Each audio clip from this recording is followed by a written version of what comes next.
Veo que quedan todavía los valientes escuchándome por último momento del día. Lo que sugiero ahora es que hablemos de las oportunidades que tiene la Argentina con respecto a la gestión de los residuos de embalaje. Esta mañana hablamos de la responsabilidad extendida del productor, sus antecedentes, lo que hay que hacer y lo que no hay que hacer, las lecciones aprendidas. Hablamos de algunas buenas prácticas y de otras prácticas no tan buenas. No voy a señalar a nadie, por ejemplo a los franceses, pero pagar parte del costo de un sistema en el que uno no tiene influencia no es tal vez la mejor idea. Tenemos también algunos casos en países que no están funcionando bien, pero podemos reunir toda la información que tenemos para poder establecer un sistema aquí en la Argentina que podría funcionar. No tengo la bola de cristal, no tengo la bala de plata, no tengo la solución, pero creo que depende de nosotros aquí en la Argentina sentarnos, hablar de las necesidades de las distintas partes interesadas y ver si podemos encontrar una solución para ocuparnos de esto. Estamos hablando de una gran cantidad de residuos que ahora terminan en rellenos sanitarios o en los ríos o como basura en el fondo del mar, etcétera, y se trata de materiales muy valiosos que no estamos cuidando. Así que depende de todos nosotros asumir la responsabilidad. Ahora están las condiciones en la Argentina para pasar de una economía lineal a una circular, teniendo en cuenta la necesidad de promover el reciclado a través de la recolección separada de los residuos de embalaje.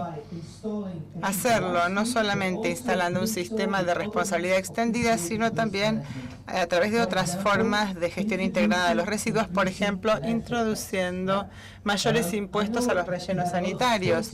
Sé que aquí en la Argentina tienen mucho espacio y que hoy no es un problema tirar los residuos porque hay espacio. Pasaba lo mismo en Israel, donde tienen un gran desierto y lo podían tirar ahí en el desierto.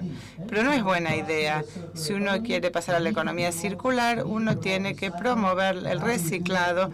¿Y cómo se hace esto? A través de una gestión integrada de los residuos.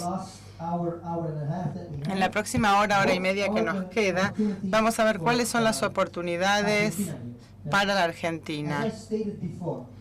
Como les dije antes, hay una oportunidad aquí mismo. El legislador ya ha redactado el proyecto con respecto a la responsabilidad extendida.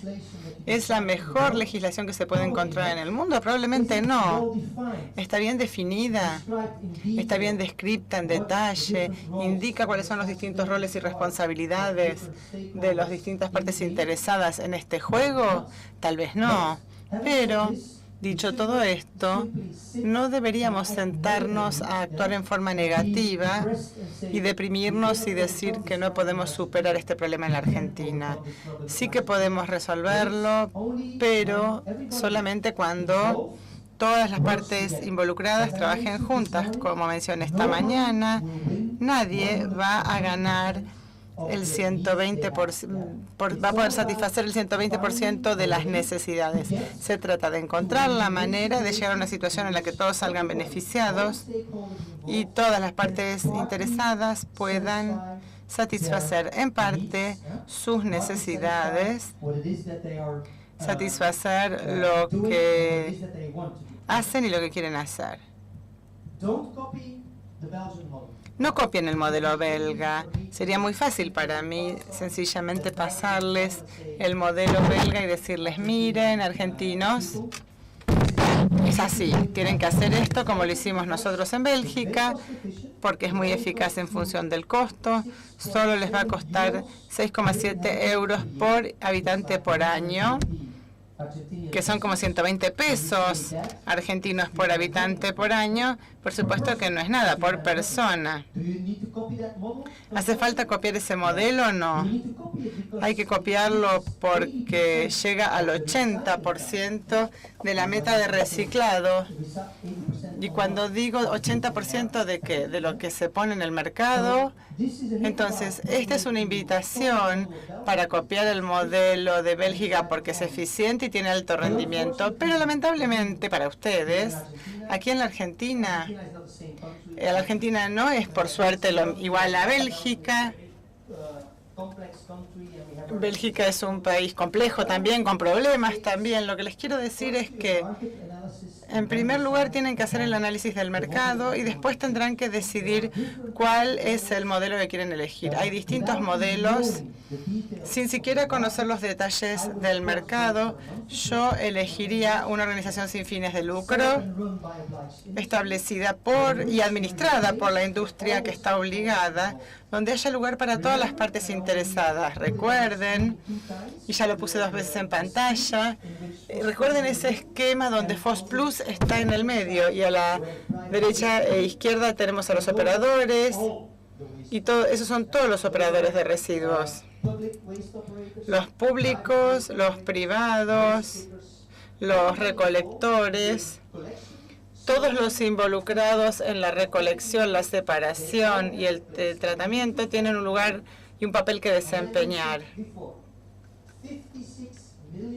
56 millones de personas en todo el mundo están trabajando en el sector informal con respecto a la gestión de residuos. Si queremos poner este factor, no sé cuántas personas trabajan como recolectores aquí, pero es muy importante en la Argentina también la cantidad. Tenemos que darles un lugar, ese es un medio de vida, tenemos que encontrar un sistema como FOSplus, no sé cuál será el nombre aquí en la Argentina, en que podamos pagar de manera correcta a los trabajadores, a los recolectores, por el trabajo que hacen de recolectar los residuos de la calle en forma colectiva, a través de asociaciones. No sé cuál va a ser el resultado, pero tenemos que incluirlos. Es muy importante. Hay una ventana de oportunidad. Lo que tenemos que saber, ¿qué es lo que ya existe? ¿Qué tenemos en Buenos Aires, por ejemplo? ¿Funciona? ¿Cuáles son los mecanismos? ¿Cuáles son los materiales? ¿Hay mercado para eso? ¿Tenemos un mercado para absorber los materiales que se están recolectando? ¿Ya hay una instalación existente para acero, aluminio, PET, cartón? ¿Se trata de un mercado local o mundial? ¿Están exportando ustedes los materiales que se recolectan a otros países o los mantienen aquí en la Argentina? ¿Están pensando en el desarrollo de esa sociedad de reciclado, sí o no? ¿Tenemos un plan de negocios para hacerlo? Son preguntas importantes. Este es un análisis inicial. También estuvimos hablando de las diferencias entre reciclar por un lado y recuperar por el otro. Si hacemos promociones de reciclado, ¿vamos a decir que hay que dejar de lado la incineración? No, no digo eso. Digo que tenemos que incluir las distintas opciones de tratamiento. En Bélgica ya no estamos autorizados a incinerar materiales que son residuos domiciliarios valiosos. Tenemos la obligación de recolectarlos en forma separada para su reciclado. Esto solo se hace después de una determinada cantidad de años. No se puede pedir eso desde el día 1. Sería muy bueno en la Argentina dejar de lado los rellenos sanitarios. Los elementos valiosos ya no hay que mandarlos a un relleno sanitario, sino que hay que hacer un tratamiento de ellos. Puede ser incineración, pero tal vez sea mejor reciclarlos. Pero la incineración es algo a lo que deberíamos apuntar para dejar de lado los rellenos sanitarios. No pensemos solamente en las opciones de reciclado, sino en una perspectiva más amplia. ¿Cuáles son las opciones de tratamiento? La incineración puede ser una una alternativa. Como mencioné, aquí en la Argentina, los recolectores, recicladores, están haciendo un buen trabajo. Porque las cosas valiosas les pedimos a ellos, que hagan algo con ellas, con las botellas PET. Todos saben que son muy valiosas. La idea entonces es recolectarlas de los hogares y ponerlas en una posibilidad de B2B, de empresa a empresa, para crear nuevas botellas. O hay cosas que se pueden utilizar para hacer pulóveres o algo así. Ahora, ellos están haciendo un buen trabajo, los recolectores. ¿Estamos haciendo algo para que mejoren? No tenemos los datos. ¿Alguien tiene idea de la cantidad de residuos de embalaje que hay en el mercado argentino? ¿Sabemos cuánto PET se está llevando al mercado? PET, aluminio, acero, cartón. Estamos en el año 2017 y no tenemos esa información. Así que una de las primeras cosas que tenemos que hacer es establecer un sistema, pero primero conocer qué es lo que se lleva al mercado. ¿Cuáles son las tendencias? Sin eso, no podremos establecer nada. Lo otro que es importante, y veremos mañana que se hace más énfasis en las cuestiones de salud, las cuestiones de seguridad. Los recolectores trabajan de manera segura, saludable. A partir de mi experiencia en África, sé que hay vertederos a los que se dirigen los que trabajan en la separación. Hay niños trabajando en estos vertederos, separando los materiales que son valiosos. Y se queman esos materiales para sacar lo valioso. ¿Se imaginan que el aire que respiran no es tóxico? ¿Les parece que eso puede ser seguro? No sé cómo es en Argentina, pero me imagino que la manera en que los cartoneros están manejando los residuos no es siempre del modo más seguro para ellos, y seguramente no de la forma más saludable. ¿Pueden resolver ese problema? A veces sí, pero a veces no, porque están bajo muchísima presión para poder vivir de eso. Es su medio de subsistencia. Por eso es que depende de nosotros como país recordar esto, considerar todos estos elementos y buscar una gestión de residuos donde nos ocupemos de eso y nos ocupemos, por ejemplo, de la mano de obra infantil. El trabajo infantil, por ejemplo, el derecho de los niños es no tener que trabajar. Los niños no tienen que estar trabajando. De ninguna manera tienen que procurarse su medio de subsistencia. Pero ¿cómo van a resolver los problemas que enfrentan? Evidentemente están trabajando porque tienen que tener un medio de subsistencia. Entonces este elemento también hay que incorporarlo en la búsqueda de una solución para poder también evitar el trabajo infantil. Argentina hoy. Lo enfatizo porque es importante. Hablamos de 56 millones en el mundo. ¿Alguien tiene idea de cuántos cartoneros hay en la Argentina? ¿Cuántos recolectores? ¿Alguien sabe?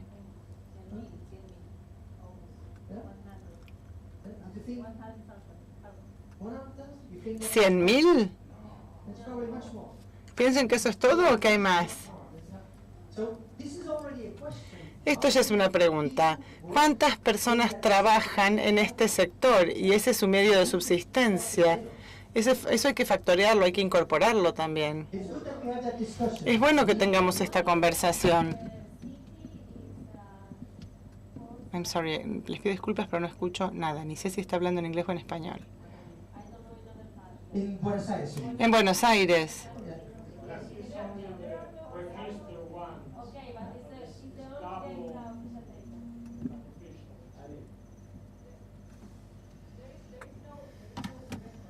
No.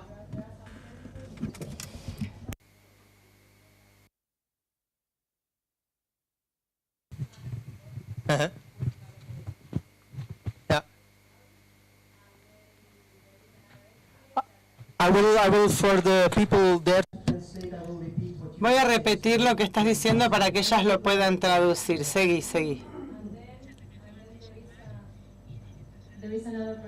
Hay otro porcentaje que es el que mencionó Consuelo, que se calcula de 1 o 2% de la población urbana.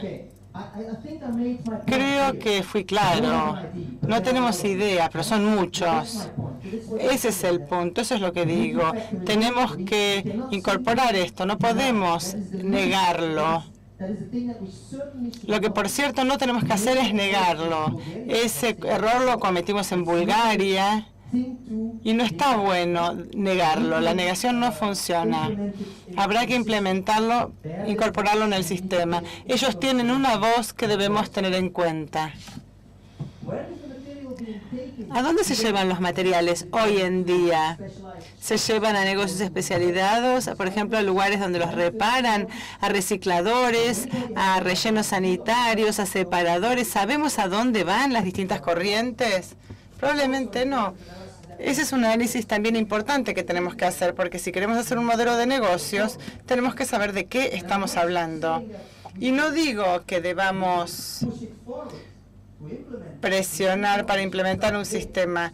No, tenemos que empezar ahora, pero no podemos establecer un sistema si no sabemos de qué estamos hablando.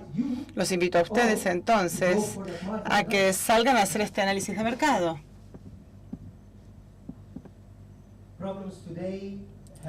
Los problemas actuales, la seguridad, la salud, la separación. Perdemos muchos materiales aquí en la Argentina porque no hay separación en el origen. Algunos elementos valiosos se separan, pero no todos. Lo que la gente dice, lo que decían hoy es que falta educación. Nos falta educación aquí en la Argentina con respecto a cómo es. Enfrentamos el problema, entendemos el problema. Sabemos que tenemos que separar para que el planeta sea mejor, el país sea mejor, tengamos un mejor medio ambiente, para que tengamos mejor gestión de las materias primas. Como ciudadanos, ¿sabemos todo eso? Probablemente no, porque nos falta educación aquí en la Argentina para que sepamos qué podemos hacer con esos valiosos materiales. Y por supuesto, la recolección está enfocada en función del precio. El problema que enfrentamos a nivel mundial, el problema es cuando hablamos de la selección de cerezas. ¿Qué queremos decir con esto? Esto es material muy valioso. Y hay países como en Sudáfrica, que ya mencioné.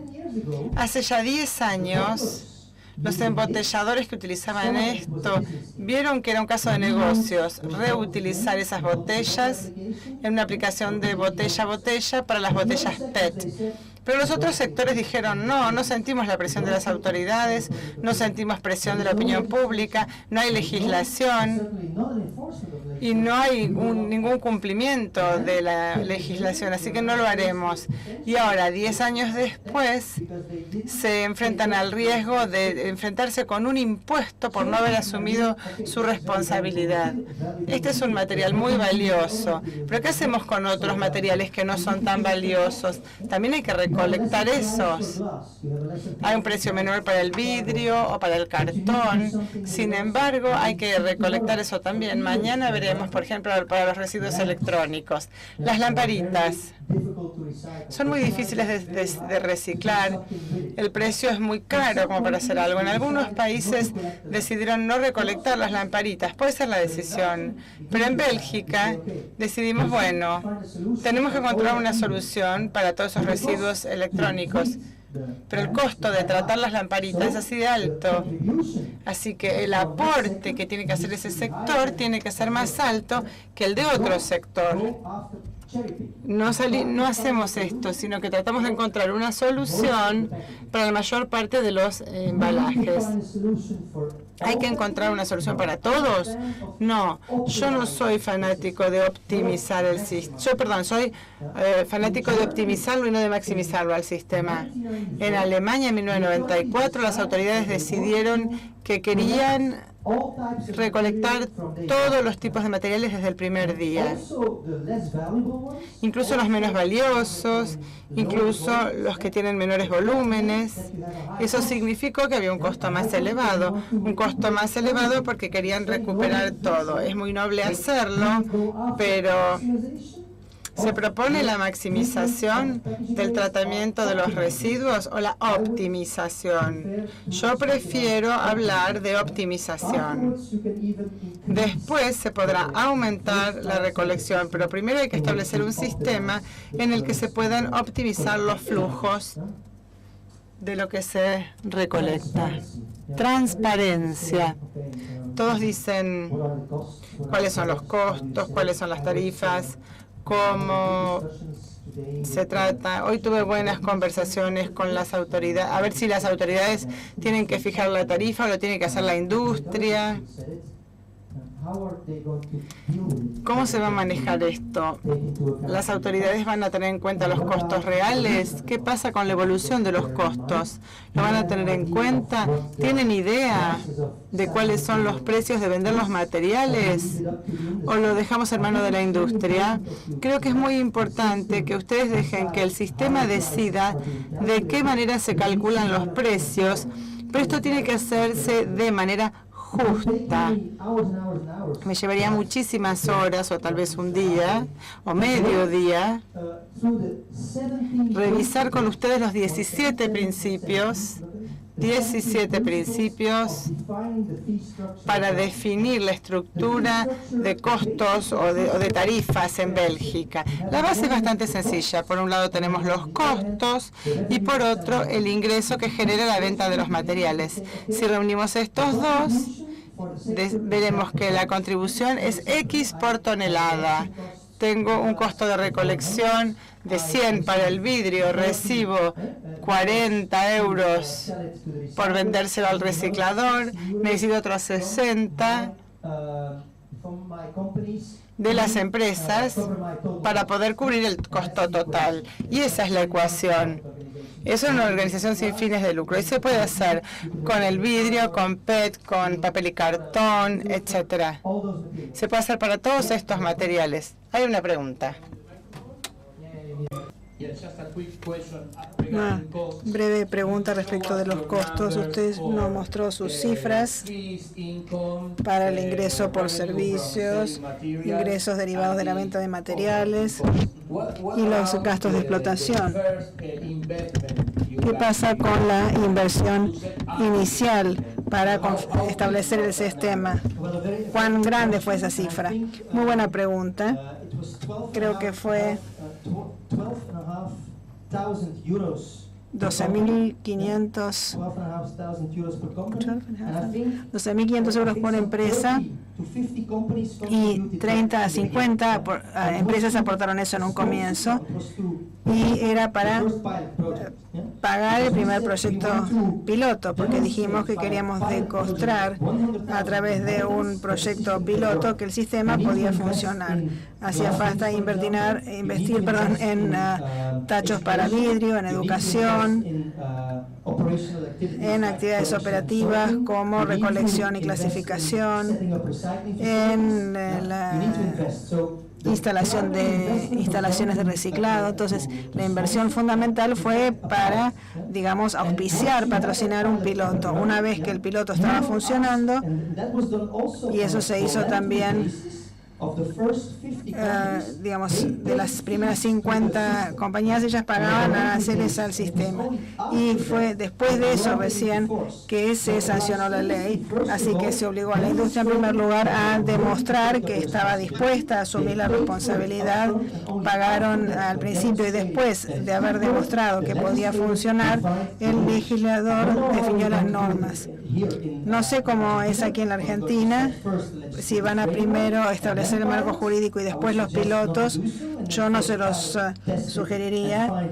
Yo diría que se obliga a las compañías obligadas a que paguen, digamos, en forma inicial y después recuperar el gasto. Pero lo que sí se necesita es un fuerte liderazgo, capitanes, líderes de la industria, visionarios que estén dispuestos a hacer una diferencia. Fueron las grandes empresas en Bélgica las que lo hicieron. Por ejemplo, yo querría que las empresas argentinas grandes también asuman responsabilidad de financiar estos pilotos. Es muy importante.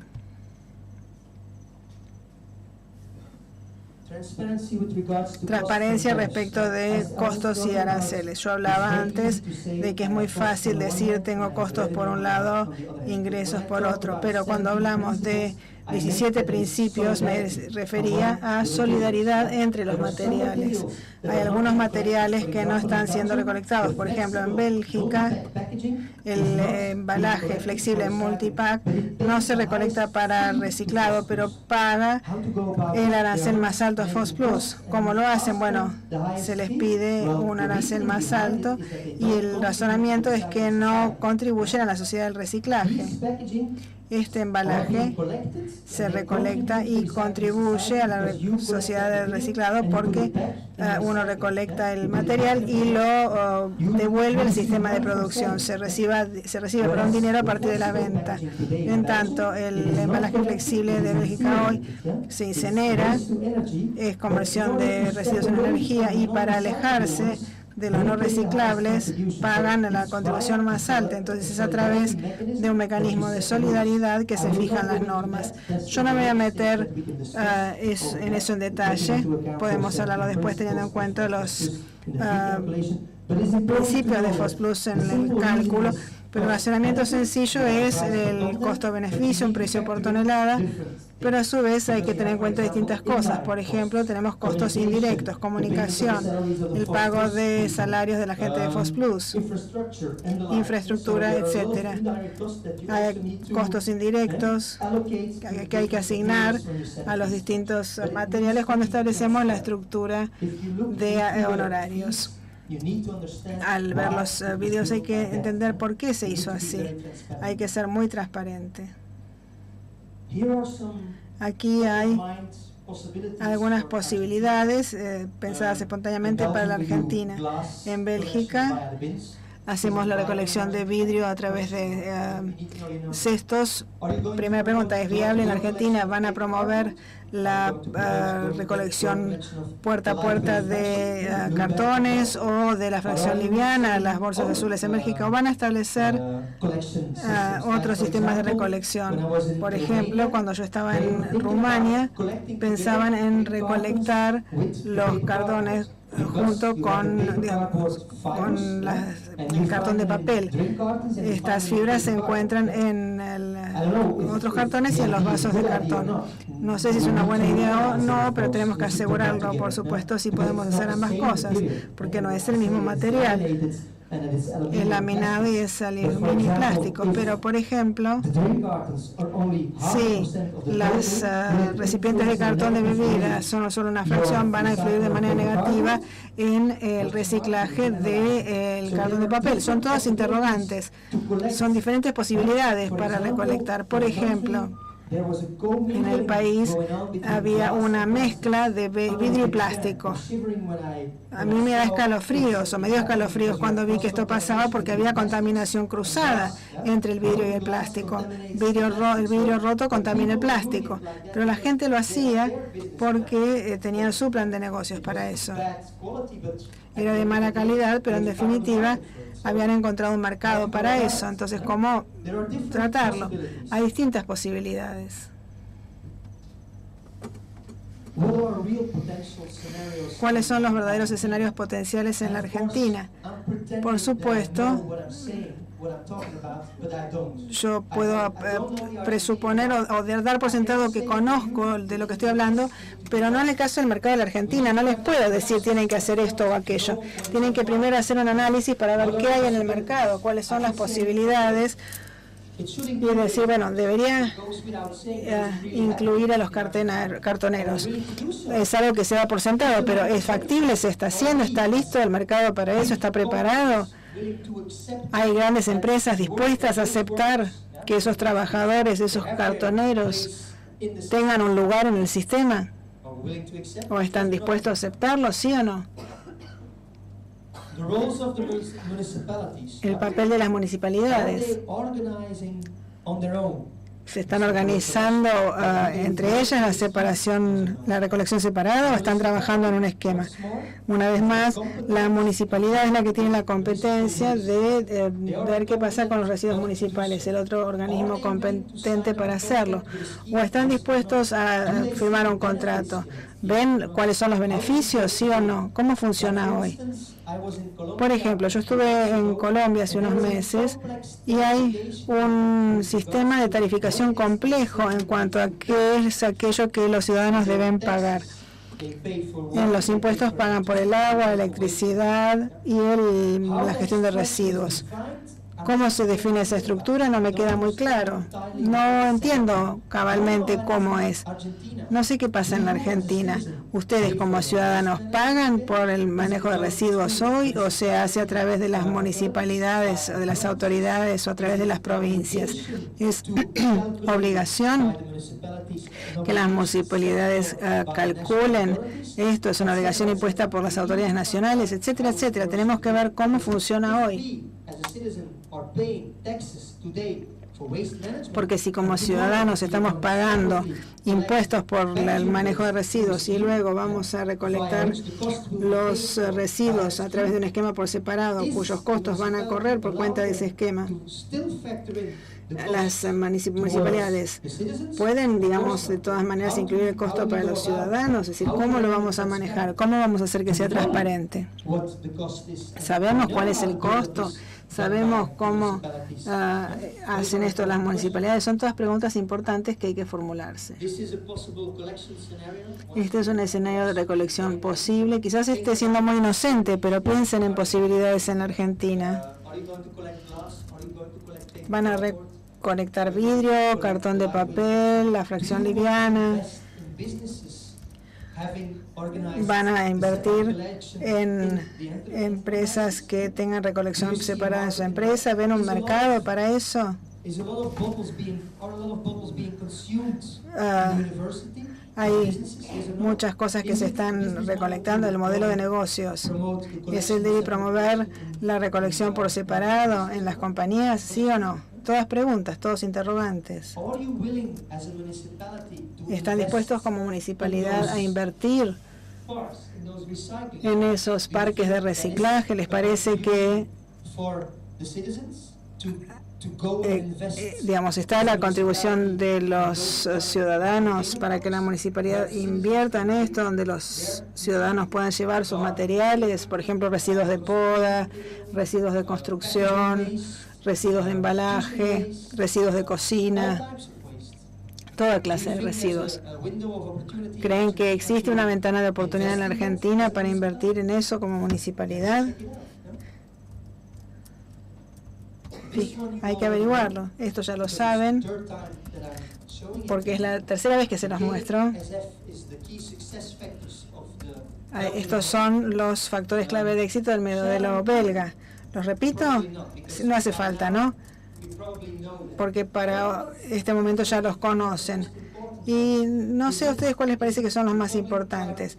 Es la asociación público-privada, la genuina, en la que uno confía en el otro, en la que está la motivación de crear esta situación donde todos ganan y establecer una verdadera asociación, o la idea es tener un buen monitoreo, aplicación, buena calidad, o es la comunicación.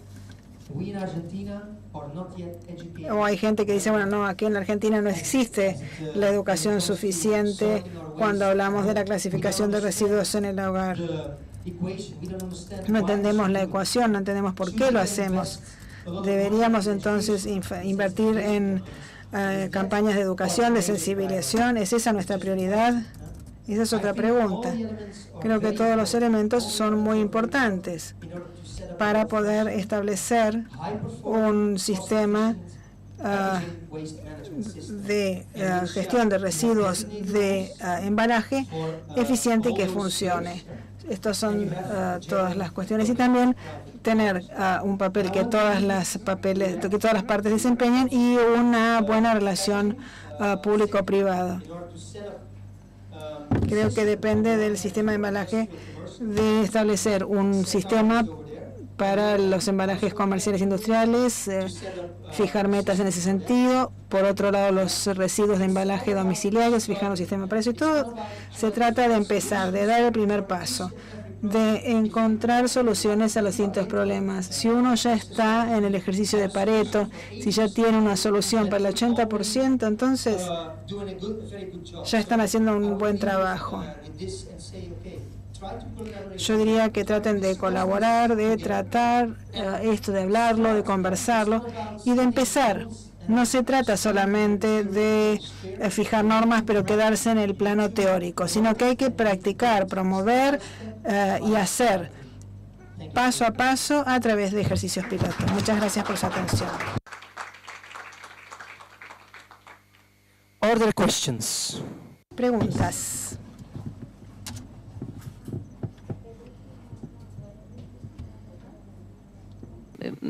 En primer lugar, muy especialmente esta presentación y por supuesto además a los organizadores que nos permiten tener este debate tan profundo, con experiencias concretas, con datos certeros y con caminos posibles. Y me gustaría contarte muy brevemente en qué estamos en Argentina, si bien habría mucho más para hablar, pero básicamente actualmente trabajo en el Congreso Nacional y acompaño a uno de los diputados que ha presentado uno de los proyectos de ley sobre este tema, que ha tenido mucha discusión en los últimos 2 años y está a punto de poderse lograr algún tipo de sanción, me animo a decir, próximamente. Y además los actores que están aquí, en su gran mayoría, son con los que hemos estado trabajando en el día a día, el sector productivo, el sector de organizaciones no gubernamentales, el sector de los trabajadores de la economía popular, el sector académico, organismos públicos. Creo que, no sé si seguramente me olvido de alguno. Y se han acercado mucho las posiciones, pero todavía no lo necesario. La semana pasada fue crucial porque llegamos a una de las reuniones definitorias con posibilidad de tener una media sanción, lo que sería la mitad del trámite legislativo, pero básicamente hay un punto en el cual no se logró el acercamiento necesario y tiene que ver con el rol del sector trabajador de la economía popular, que no solamente tenemos que verlo como que hay que darles un espacio para dejarlos trabajar, sino que en realidad son el único sector que en Argentina ha reciclado, por lo menos en los últimos 15 años desde que yo llevo los temas, porque antes estaba prohibido, por eso no podíamos ser tan contundentes en esta afirmación. Luego de que han salido 2 o 3 leyes estructurales cambiando y permitiendo esto, ellos son los que han reciclado, o sea, las experiencias de reciclado a partir de la concesión a empresas privadas, corríjanme si no están de acuerdo, nunca funcionaron en Argentina, en las ciudades grandes. Si lo poquito o lo mucho que se recicla, se recupera a partir de los trabajadores de la economía popular. ¿Será el 5% en la ciudad? ¿Será el 10% en la ciudad? Tampoco lo puedo afirmar con precisión. Pero es lo único que se hace. Punto 2. Las realidades en Argentina son muy diferentes. Recién lo comentaba. La capital, o sea, las capitales de las provincias tienen una realidad muy diferente a la de la Ciudad de Buenos Aires. Por lo tanto, no hay que quedarse con la realidad de la Cava. La provincia de Jujuy, por ejemplo, cada municipio no solamente no tiene organizado sistemas de manera adecuada, sino que alquilan los camiones abiertos donde trasladan la basura al basural y con costos que no pueden sostener. Y esta realidad se da en distintos puntos del país, de manera tal de que estas realidades tienen que ser consideradas. Tercer punto, el sistema federal de gobierno, que recurrentemente muchos de los aspectos que usted plantea en la presentación, como que hay que definir previamente, no se van a poder definir previamente, porque son competencia de las provincias y las provincias con los municipios, porque además van a responder a las necesidades locales, a las realidades locales. Yo dirigí en la Municipalidad de Quilmes durante 4 años con el apoyo del SEAMSE un programa de reciclado puerta a puerta de vidrio, y que absolutamente ineficiente desde el punto de vista económico, pero muy eficiente desde el punto de vista de la captación del material. 50% del vidrio se recuperaba en el puerta a puerta. ¿Eso es trasladable? No, absolutamente no. Esa experiencia es una experiencia, pero no es trasladable a una escala como la de la Argentina. Por eso, digamos, yo me quedo con esta necesidad de poder pedirte más aprovechando de los conocimientos, para ver cómo resolver eso, y además está el sector privado, cómo resolverlo a nivel de la legislación, que es una legislación nacional que tiene que respetar a las provincias y que tiene que incorporar al sector privado, respetando lo que ya viene dado, que es el trabajo del sector informal. Una síntesis muy cortita. Y bueno, después invitarte a continuar mañana charlando de estos temas. Gracias. Okay, thank you very much. Muchas gracias. Déjame hacer un breve comentario. Si tomamos Europa, por ejemplo, tenemos la directiva europea que establece que está la obligación de información y de retiro del material, como así también la obligación de elaborar planes de prevención. Los Estados miembros pueden completar la forma en que quieren lograr los objetivos. Cuando hablo, por ejemplo, con el Estado de California, también está esta idea de que se puede establecer para lo que es Estados Unidos a nivel federal, digamos, dictar una especie de directiva que sea aplicable a todos los estados y que deje en manos de los estados cómo completarlo. No sé cómo es la legislación aquí en la Argentina.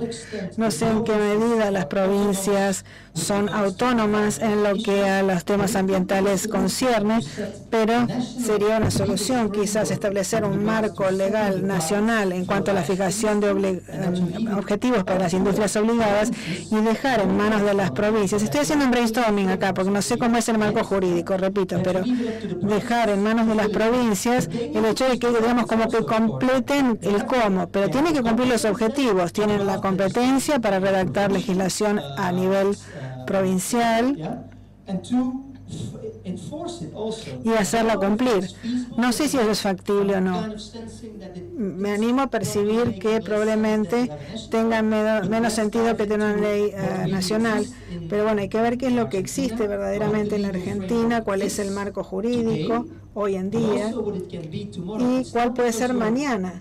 No es que porque tengamos un marco jurídico que no funciona hoy, que aceptemos mantenerlo para la próxima década. Están aprendiendo de los errores, están aprendiendo a resolver problemas. No hace falta aferrarse a legislación que no funciona. Ese sería mi comentario.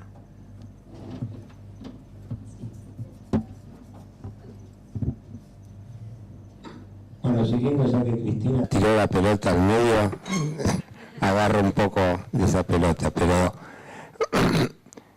creo que Steve lo mencionó al pasar, y no podemos pensar en una legislación de estas características si no pensamos previamente un sistema integral de manejo de residuos.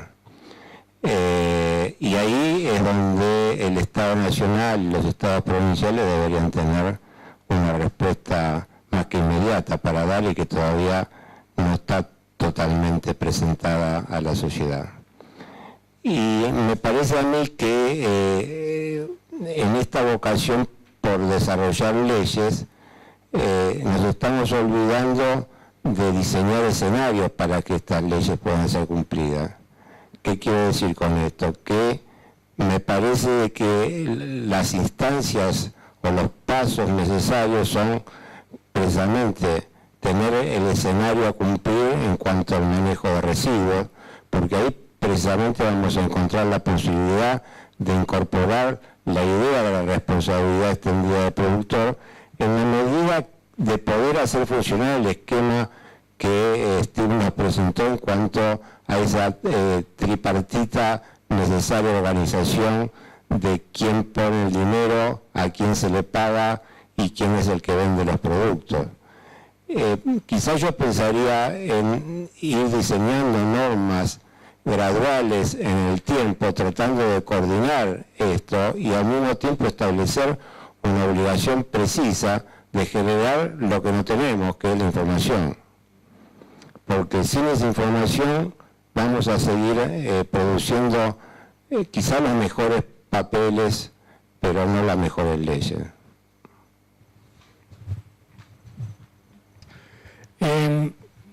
Creo que sería muy interesante tener información de cuáles son esos 17 principios que mencionaste para determinar cuál es el fee que deben pagar los envases. Si eso está disponible, si está en la web o si lo puedes enviar, creo que sería muy importante para empezar a verlo. No digo para copiarlo, eso está claro, pero para empezar a verlo. Por supuesto. Como ex trabajador de FOSPlus tengo toda la información porque fui yo el que desarrolló el sistema junto a otros y conozco la interna de la estructura de costos. Encantado voy a compartir esa información con ustedes, se las voy a mandar a ARS. Con respecto a las presentaciones de hoy, ustedes las pueden encontrar en el Dropbox de ARS y todas las personas que se anotaron en las sesiones de hoy tienen acceso al Dropbox de ARS y pueden bajar estas presentaciones. Van a estar disponibles para ustedes y voy a tratar de poder incluirte esa información con respecto a la estructura de las tarifas, aunque no van a ser los detalles de cómo se construyen, sino que les va a dar una idea general de cuáles fueron los principios. Eso lo voy a compartir con ARS también.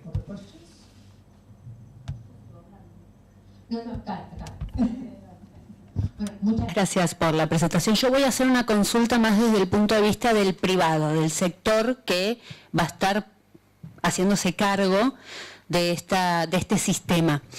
Pero para entender un poco, ustedes en Bélgica, ¿tuvieron una situación cuando comenzaron con esto de, por ejemplo, en alguna de estas 3 regiones que vos explicaste que está dividido el país, de no tener desarrollado el sistema básico de recolección de residuos en general, no el de postconsumo? Porque quizás esa es, ¿cuál es el miedo o la principal inquietud que tiene aquí el sector privado? Esta falencia que explicaba Tilio que existe, que también la comentaba Cristina, que hay muchísima población en Argentina que no tiene el servicio básico de recolección de residuos, que de desarrollarse una ley por el estilo, nosotros, o el sector, yo hablo de nosotros, el sector privado esté pagando también por el faltante que en realidad debería estar proveyendo el Estado. Entonces, en Bélgica, ¿ustedes tuvieron esta situación? Y si la tuvieron, ¿cómo subsanaron esa diferencia? I received. Gracias por la pregunta. En la legislación belga, también la legislación regional, decimos que las municipalidades tienen la obligación de ocuparse de los residuos. Eso forma parte de la legislación, no forma parte de la legislación en Argentina. No todo el mundo tiene acceso a servicios colectivos provenientes de la municipalidad. Por eso es que las autoridades nacionales tienen la obligación de incluirlo en la legislación y decir que hay que prestar esos servicios a la población, incluso en las zonas rurales. Todas las municipalidades tienen la competencia y la obligación de ocuparse de los residuos domiciliarios. Ahora, dicho esto, déjenme hacer una distinción entre los residuos domiciliarios y los reciclables. Con respecto a los reciclables, en definitiva, esto lo va a pagar la industria obligada, mientras que la fracción no reciclable, la residual, el costo deberá enfrentarlo la municipalidad y se va a transmitir a los ciudadanos a los que se presta el servicio. Pero en las zonas rurales que no generan gran cantidad de residuos, el costo debería ser más bajo para ellas. Deberían ser normas implementadas para definir exactamente cuál es el costo. Por un lado tenemos la parte reciclable, que los van a pagar FOSPlus y otros, y lo no reciclable va a estar en un impuesto que pagarán los impuestos. No tenemos que tener una solución para todo de una. Tenemos que hacerlo paso a paso. No estoy convencido de que redactar la legislación supere los problemas de la zona del euro, que no se ocupan con los residuos domiciliarios. Esto hay que hacerlo paso a paso, en forma paulatina, pero en definitiva habrá que prestar estos servicios a toda la población de la Argentina. Gracias. Voy a hacer un comentario en castellano sobre la pregunta anterior y no sé si, supongo que te lo traducen los traductores. No, es muy buena la pregunta anterior, pero me parece que hay un tema quizás hasta filosófico en esta pregunta o en la respuesta que yo voy a intentar dar, que por supuesto es discutible. Se llama justamente responsabilidad extendida del productor, porque es responsabilidad del productor si saca un producto que tiene un material de contención que es contaminante y demás, tomar total responsabilidad de eso. Y hay que recordar que el costo de esa operación lo va a asumir el consumidor, porque finalmente los consumidores vamos a terminar pagando en el precio que pagamos por un bien todo el funcionamiento de este costo que está factorado adentro de lo que va a ser el precio del producto. Es solamente una distinción filosófica porque es una parte muy interesante del debate, ¿no? Cómo se reparten los costos de todo esto y dónde está esto, por qué se llama responsabilidad extendida. No sé si estás de acuerdo que ataqué de alguna manera tu pregunta, pero es pues un interesante debate que se abre, ¿no? Yo lo que hablaba era de justamente la gente que no tiene... no quiero entrar en un debate, digamos, las personas que hoy día ni siquiera tienen el servicio básico que debe estar proveyendo la municipalidad, excede a la responsabilidad extendida de una empresa que está poniendo un envase en el mercado. Yo voy a hacerme cargo de recuperar ese envase, pero en un lugar en donde no existe ningún otro sistema, yo voy a recuperar solamente ese envase, o de qué manera evito que la gente no me traiga toda la basura, porque le está faltando ese sistema, que es un sistema que tiene que estar, que seguramente ya está pagando los impuestos en el ABL o como lo traduzcan. Pero eso tiene que ver con una falta de estructura o el contexto que decía Tilio, que se necesita para que la ley sea, como dice ahí Klaus, ¿no? Que sea realista, que sea aplicable y que sea flexible en su legislación. Iba más que nada para ese lado, ¿no? Hay mucha gente que no tiene el servicio básico de recolección. I would like to comment on that. Quiero hacer un comentario al respecto. Cuando yo hablo de responsabilidad extendida del productor, esta es una obligación de la industria obligada, pero hay muchas otras responsabilidades. Por ejemplo, las municipalidades tienen la obligación de ocuparse de los residuos que vienen de los hogares. Es un servicio público que tienen que prestar. No es el caso en la Argentina de todas las municipalidades, pero hay que incorporarlo en la legislación porque es una competencia que tienen, pero también una responsabilidad. La responsabilidad extendida del productor es parte de la solución, pero no tiene que ver solamente con la industria obligada. Aquí también está obligada la municipalidad que tiene que prestar un servicio público. Cuando hablamos de obligaciones y responsabilidades, quisiera contradecirme y decir bien, responsabilidades designadas, pero también compartidas, porque la municipalidad tiene esa responsabilidad de ocuparse de los residuos domiciliarios. Así que en respuesta a la pregunta filosófica, no solo la industria obligada es responsable, las municipalidades también se ocupan de los residuos generados por los ciudadanos. Esto es algo que se tiene que ir incorporando paso a paso. Para Steve, que es las provincias aquí en nuestro país tienen la autonomía de manejar sus propios recursos naturales, por lo tanto todos estos temas son eminentemente provinciales, pero constitucionalmente tenemos la posibilidad de sacar leyes que abarquen como principios mínimos para todo el país. El tema es que, más allá de las leyes, lo que es uno de los autocríticas que creo que debemos hacernos para promover mejor legislación, es que muchas leyes no han sido cumplidas, o sea, o porque han tenido objetivos demasiado altos, como puede ser la ley de basura cero de la ciudad, que, bueno, dibujaron algo incumplible, o sea, no era posible ni realizable, pero We también can dream, of course. que la misma ley Siempre podemos soñar, por supuesto. también, si bien fija responsabilidades a los municipios, también establece obligaciones incumplidas en el 2014, o sea, que también debemos pensar de qué manera el Estado se prepara para poner, o sea, para seguir esto que vos hablás del cumplimiento de la ley, que es una de nuestras debilidades, ¿no? Yeah, but I think it's very important to be. Yo creo que es muy importante ser realistas. Hablamos de la legislación, hablamos de implementar la legislación, de hacerla cumplir, pero todo empieza con contar con una legislación factible. Por supuesto que si yo estoy en el Parlamento y tengo que votar una ley, y hay una ley que está siendo introducida que dice que queremos alcanzar un 80% como meta de reciclado. Yo como miembro del Parlamento no voy a estar en contra de eso, voy a votar a favor. Pero tiene que ser realista.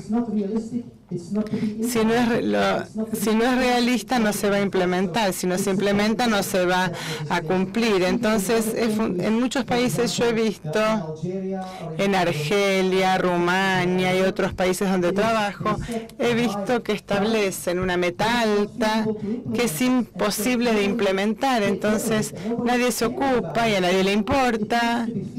Tiene que ser factible y que se pueda introducir en forma gradual. Que sea un desafío, pero que se puede introducir. ¿Hay más preguntas? Hola. Un poco coincidiendo, por supuesto, con todas las opiniones que se están dando, quisiera agregar algunas ideas más. 21 años hace desde la primera vez que se presentaron los primeros proyectos de ley de envases en Argentina, desde el año 1996. Es decir, que si alguien se hubiera puesto a estudiar en ese momento, la información hoy nos estaría tapando la cabeza y nos habría sepultado a todos los argentinos. No es por falta de aviso o por falta de discusión que la información o las acciones no se realizan. Hay otros factores. Por supuesto, en todo esto hay intereses, hay quienes intentan que el statu quo no se modifique y quienes sí intentan que las gestiones públicas mejoren. En materia legislativa de las leyes nacionales, en general estamos en países donde cuesta cumplir la ley, no tenemos una gran afición por el respeto de las leyes. En materia ambiental, yo creo que en mi balance, la mitad de las leyes ambientales de presupuestos mínimos están avanzadas implementándose y hay una mitad que están siendo resistidas. Y resistidas, digamos, porque implican cambios, implican nuevas gestiones, implican gastos y que en este sentido es claro que como sociedad tenemos que tomar decisiones. La ley que se menciona, 25916, no es una ley ambiciosa para nada. Es más, ha sido criticada muchas veces por ser una ley corta, acotada, sencilla, simple, y aún así, en uno de los artículos menciona que hay que hacer un plan nacional de gestión de residuos domiciliarios y todavía ese plan no está hecho. No porque no nos falte capacidad y no nos falte información. Yo creo que el desafío es avanzar en paralelo. Esto último que estamos haciendo en los últimos 2 años, insisto otra vez, la información podría haber estado sobre la mesa, sin embargo todavía no la tenemos, pero estoy segura que existe y que eso porque bueno, mucha información sí la conocemos, o sea que no creo que sea un obstáculo para la legislación. Me parece que los resortes hay que moverlos por otro lado, ¿no? Hay que decir, bueno, Yo además siento sinceramente que estamos en un momento distinto por el trabajo que hemos hecho con los sectores y soy muy optimista de que se pueda muy rápidamente lograr esta nueva norma que fije los pisos mínimos de protección ambiental en esta materia, respetando todos los actores, y encontrando además el mecanismo económico, que también hoy se habló. Obviamente ahí son dos nodos centrales, así que, bueno, nada, quería aclarar esto porque me parece que el Poder Legislativo tiene que avanzar. Siempre la ley marca un modelo hacia dónde ir, no algo que está. Si legislar sobre algo que está no sirve. Lo que sí tiene que plantear la ley es transformar en obligatorio cosas que hoy no lo son para encontrar soluciones que hoy no tenemos. Entonces necesariamente la ley tiene que ir adelante. Es el deber del Congreso ir adelante para sancionar y mejorar las conductas a través de la sanción de las leyes. But please implement and Implicar es la palabra que quiero usar. Involucren, digamos, a todas las partes interesadas. No lo hagan desde la torre de marfil de la autoridad, porque esto no va a funcionar. Si no cuentan con la pasión y la participación de las partes interesadas, esto no va a funcionar. Así que los invito a los legisladores a que redacten proyectos de ley que sean un desafío, pero después de haber consultado a todas las partes interesadas. Pregunta. Me vuelvo un poquito atrás de tu diapositiva.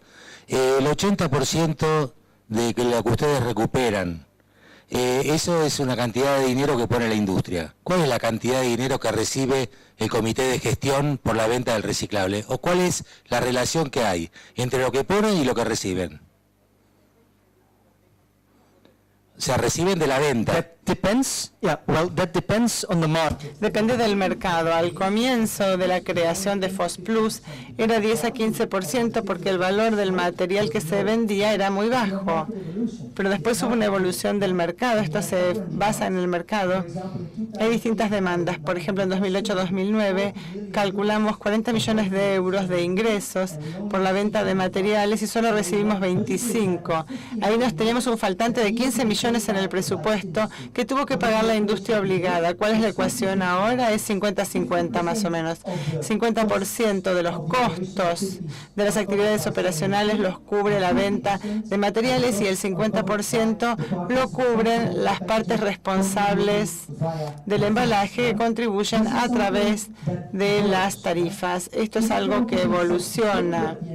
¿Va a ser autosostenible? En definitiva, no lo sabemos. ¿Todo se va a pagar con la venta de los materiales? No lo sé, no tengo la bola de cristal, pero veo que está cambiando. Está llevando a una venta de materiales. Esto es muy variable, así que ahora hablamos de un 50-50. ¿Hay más preguntas? ¿Qué tal? Buenas tardes, sí. Era una pregunta y pido disculpas, no pude venir, por ahí lo explicó a la mañana, pero me quedaba una duda. No entiendo bien el mecanismo de comercialización que tiene esta entidad, el FOSPlus. Si es el único, digamos, ente que comercializa los materiales, digamos. Eso no entiendo en el modelo belga, digamos. Todas las empresas, todos los operadores solamente entregan material a esta entidad y es la única que comercializa los materiales reciclables en Bélgica.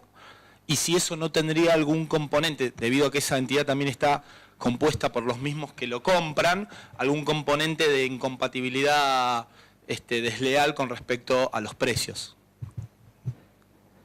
Very good question. Excelente pregunta. Hemos hablado de eso esta mañana, pero no hay problema volver a contestarlo. FOSPlus es un sistema creado por la industria obligada y que pertenece a ellos. Ellos son los que se ocupan de esto. Estamos hablando de PepsiCo, Procter & Gamble, Unilever, estas empresas que son responsables del fin de vida de sus productos, crearon FOSPlus. FOSPlus está pagando el costo neto total de las actividades operativas. Ellos están pagando a las municipalidades y también a los operadores, que pueden ser los cartoneros o pueden ser las empresas privadas que se encargan de la recolección. FOSPLUS paga todo eso a través de las municipalidades a los operadores. Por otro lado, FOSPLUS está comercializando los materiales, tienen una muy buena calidad porque las normas mínimas para recolectar las cuestiones de separación y de calidad, es muy buena la calidad, y entonces a través de una oferta pública, de una licitación, FOSPLUS vende los materiales a los recicladores. Esta es la única plataforma que vende los materiales, pero se hace a través de una licitación pública y así nos aseguramos de obtener el mejor precio. Está orientado en el mercado y se obtiene el mejor precio, pero por supuesto el reciclador que no cumple con las normas mínimas de reciclado no podrá participar de la licitación. Por lo tanto, ¿es un monopolio? Sí. ¿Pero funciona bien? Sí, funciona bien, porque la competencia está a nivel de las operaciones, entre los recicladores, entre los recolectores. Ahí lo entendí un poco. Me cuesta un poco imaginarlo en el contexto donde nosotros tenemos muchos operadores demasiado atomizados dentro del mercado y tendríamos una concentración monopólica con respecto a la obtención de los precios. Digamos, entiendo que no está detallando, pero entiendo que ahí hay una complejidad adicional en cómo se plantea el mercado acá en Argentina con respecto a los reciclables. Nada más como para ahondar después en esa discusión, porque entiendo que ahí, digamos, aplicando ese modelo habría algún conflicto de intereses, yo creo, en la determinación de los precios.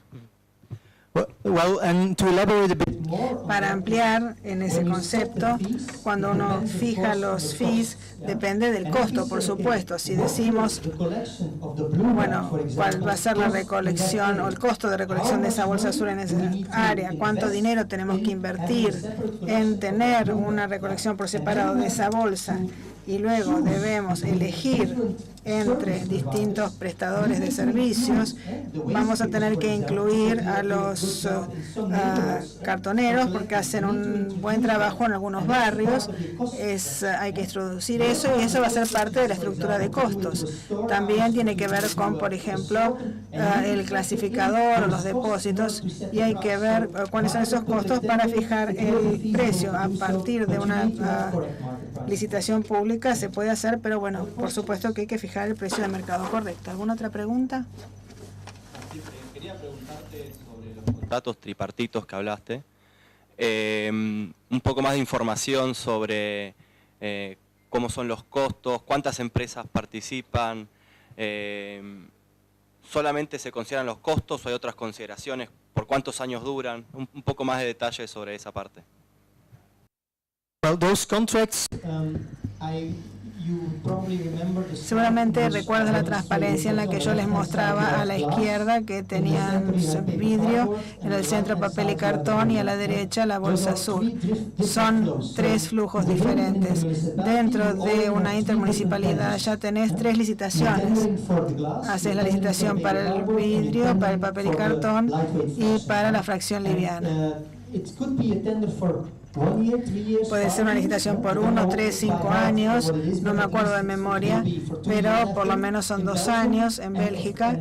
Y en respuesta a tu pregunta, ¿cuántas empresas participan? Pueden ser 5, 10, 15, dependiendo de quién esté trabajando en esa área y quién esté interesado en la recolección. Ese libro de licitaciones públicas, cuando me preguntaba si tiene que ver alguna cuestión de precio, no, también tiene que ver con cumplir con esos requisitos o criterios mínimos, con tener la garantía de que el trabajo que se haga de manera segura, higiénica. Son todos los elementos que están presentes. Por ejemplo, en el caso de un establecimiento de clasificación, proteger a los trabajadores. Hay que tener en cuenta el precio, que es el 70% del criterio, pero también hay que tener en cuenta otros factores. Esas licitaciones públicas en Bélgica funcionan muy bien. ¿Alguna otra pregunta? Querría agradecerles profundamente por la atención. Ha sido un día muy largo y le dejo la palabra a Tilio. Gracias. Gracias Steve. Bueno, agradecer, como dijimos al principio, todos aquellos que colaboraron y nos ayudaron para organizar esto, renovar la voluntad de que esto sea positivo, que haya constituido un aporte y por supuesto invitarlos para mañana para continuar esto a partir de las 9 de la mañana y bueno, como ya dijo Steve, todas las presentaciones van a estar disponibles a todos los que se han registrado y mañana la seguimos. Gracias y nos vemos mañana.